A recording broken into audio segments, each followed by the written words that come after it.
Cyberpunk 2 Edgerunners was announced, and of course, that's going to get a lot of hype going, as the first one did. Because if you guys remember, I'm pretty sure for like a good 2 weeks to a month, depending on who you were, everybody was posting some of the most depressive stuff after the ending, rightfully so. I can't seem to find a lot of details regarding it, but at least on the official Cyberpunk Edgerunners 2 like site thing, there's the teaser, and there's also this little tidbit about it. Cyberpunk Edgerunners 2 presents a new standalone 10-episode story from the world of Cyberpunk 2077, a raw chronicle of redemption and revenge. In a city that thrives in the spotlight of violence, one question remains: when the world is blinded by spectacle, what extremes do you have to go to make your story matter? And ain't that just the question? Now, there was also like an AI overview thing that expounded upon elements more than the actual sites I could find. The showrunner Bartosz Szyszor, definitely pronounced that correctly, described the new season as sadder, darker, and more bloody than the first. Jesus, man.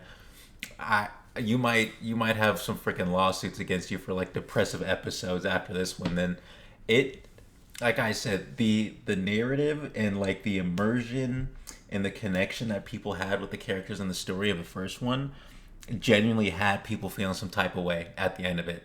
Fucking what's her name got crushed, David went insane, Lucy went to the moon, other dude went insane as well. like those scenes where they were just spaced out, like eyes wide open, like they were on the freaking like Fent PCP and the Hennessy combination, dog. Oh my god, like there were some scenes and it was great. Like I think Cyberpunk 20 or the Edgerunners was one of the main saving graces of the game itself and how that whole thing just went down.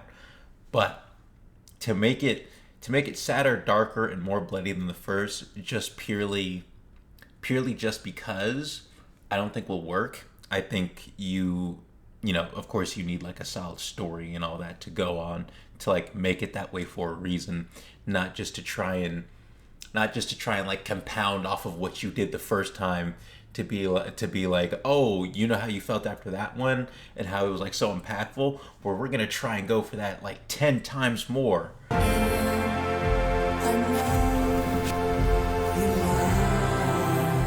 The writers and directors for the second season here is two different people. Like they're not the same from the first season. So that could, like, that change up definitely could be like a refresher in terms of like a building a new experience. But then also when you have such an impactful experience the first time, I kind of harken back to this point all the time, but you know, like in 16 Reasons Why, everybody thought it should have ended. I think it was like actually the second season when like everything compounded, or it might have been the first. Either way, when it like had ran its course and it had its big like impactful ending, and then they continued on and it like really shouldn't have. That's sort of the thing that, you know, comes to mind when you have like really good starts just like this. Can you even, and this is like the biggest question that anybody's going to ask, can you even like match that, right?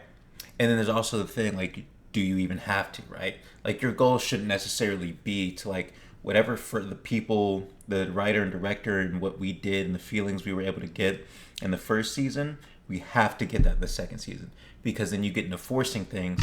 And that's why that like the sadder, darker, more violent or like bloody thing is sort of like like, does it need to be? Are we doing it just because the first season did it and they did it well and we're trying to do that as well? I don't know. But I would say, I think it's like people are going to have their expectations too high. They're going to expect a first season performance, and there's nothing like that I think you can get again, right? So if this does turn into like an anthology thing where they kind of keep going with different stories, that's fine. But I don't think people's expectations should be as high, because it's kind of hard to match those like first time round expectations. Because with the first season, it's like with anything, like your first time, you don't really know what to think when going into it, but then you start off with like such a hot streak, and then it's like, how do you follow that up?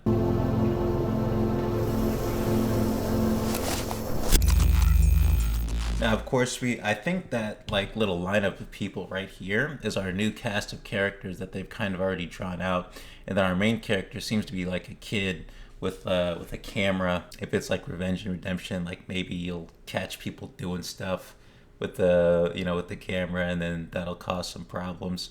Or maybe, just a little theory, it could be a deal where like that kid, if that is the main character, is like a photographer and likes cameras and takes pictures and stuff, accidentally records something going down, and then he becomes like a main character or like a main like person of interest in something a lot bigger. And because he has these recordings and whatever, there's like a bunch of different people trying to get to him to get like that information. Now you could just keep going with the theory, so I'm just not going to, but I think that could be a theme there, seeing as like there's no one else who looks as small as him. But of course we could be talking about like family and friends and stuff like that as well amongst these shadow figures. So yeah, I'm excited for it. I think the biggest thing is for expectations. Of course nobody's really going to have like the, oh, I guess we'll just kind of see how it like turns out, and I'll keep my expectations like pretty vain and ambiguous until like we see, and then I'll have my final thoughts and stuff like that. But people are definitely going to compare it to the first season, and if it doesn't live up to that, I think it gets some flack.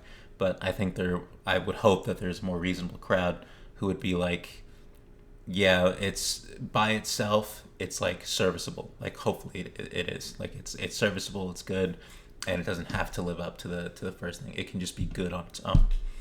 But yeah, that's about it.